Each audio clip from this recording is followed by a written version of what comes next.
Big boss season 6ന്റെ 76ാമത്തെ എപ്പിസോഡിന്റെ വിശേഷങ്ങളിലേക്ക് എല്ലാവർക്കും സ്വാഗതം.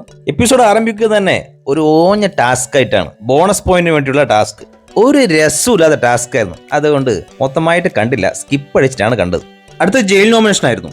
ജയിലിലേക്ക് പോകാൻ തെരഞ്ഞെടുത്തത് അഭിഷേകിനെയും നോറയുമാണ്. ആദ്യം നോറയ്ക്ക് 8 വോട്ടുകൾ, അഭിഷേകിന് 5 വോട്ടുകൾ, ശ്രീധുവിന് 5 വോട്ടുകൾ, അൻസിബയ്ക്ക് 2 വോട്ട്, നന്ദനയ്ക്ക് 2 വോട്ട്, ജിൻഡോയ്ക്ക് 2 വോട്ട്.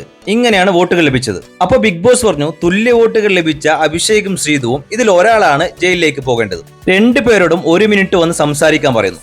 2 പേരും 1 മിനിറ്റ് വന്ന് സംസാരിക്കുന്നു.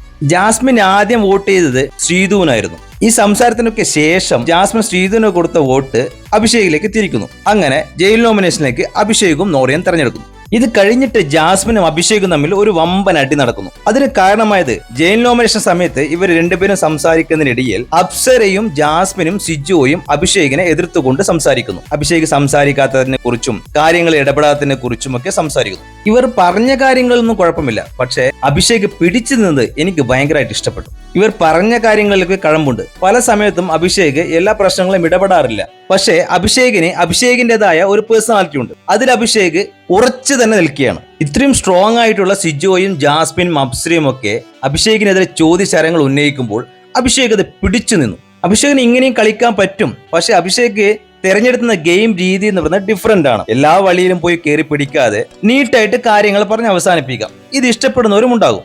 ഇതിൽ അഭിഷേക് ജാസ്മിനെ നേരിട്ട രീതിയാണ് ഡിഫറെന്റ് ആയിട്ടുള്ളത്. സിബിൻ എങ്ങനെയാണോ ജാസ്മിനെ നേരിട്ടത് അതേ രീതിയിൽ തന്നെയാണ് അഭിഷേക് ഇപ്പോൾ കളിച്ചുകൊണ്ടിരിക്കുന്നത്. ജാസ്മിനോട് തർക്കിച്ചത് കൊണ്ടോ ജാസ്മിന് പറയാൻ സ്പേസ് കൊടുത്തതുകൊണ്ടോ ഒരിക്കലും ജാസ്മിനെ നേരിടാൻ പറ്റില്ല. ജാസ്മിൻ അങ്ങ് അവോയ്ഡ് ചെയ്യണം, എന്നാൽ മാത്രമേ ജാസ്മിനോട് ജയിക്കാൻ പറ്റുള്ളൂ.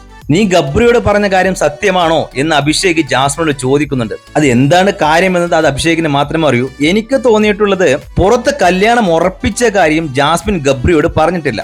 ജസ്റ്റ് വന്ന് കണ്ടു, ചിലപ്പോൾ കല്യാണം നടന്നേക്കാം എന്ന രീതിയിലായിരിക്കും ജാസ്മിൻ ഗബ്രിയോട് പറഞ്ഞത്. ഈ കാര്യവും ചോദിച്ച് ജാസ്മിൻ അഭിഷേകിന്റെ പുറകെ നടന്ന് പ്രൊവോക്ക് ചെയ്യായിരുന്നു. അഭിഷേകം തിരിച്ചു പറഞ്ഞു, ജാസ്മിനും എന്തൊക്കെയോ പറഞ്ഞു. അതൊരു രണ്ടുപേരുടെ ഭാഗത്ത് തെറ്റായിട്ട് തോന്നിയില്ല.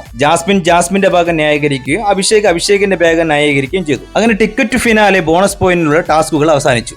നെക്സ്റ്റ് ടീമാണ് എല്ലാ ടാസ്കുകളും കൂടി പോയിന്റുകൾ കൂടുതൽ നേടി വിജയിച്ചത്. ഇവർ 4 പേരിൽ നിന്ന് ഒരാൾക്ക് മാത്രമേ ആ ബോണസ് പോയിന്റ് ലഭിക്കുള്ളൂ. അത് 4 പേരും ചർച്ച ചെയ്ത് തീരുമാനിക്കണം. ചർച്ചകൾക്കൊടുവിൽ എല്ലാവരും ചേർന്ന് ഋഷിയെയാണ് അതിനുവേണ്ടി തിരഞ്ഞെടുത്തത്. ഇതൊക്കെയാണ് എപ്പിസോഡ് വിശേഷങ്ങൾ. അടുത്ത എപ്പിസോഡ് വിശേഷങ്ങളുമായി അടുത്ത വീഡിയോ വീണ്ടും കാണാം. അതുവരെയും ഗുഡ് ബൈ.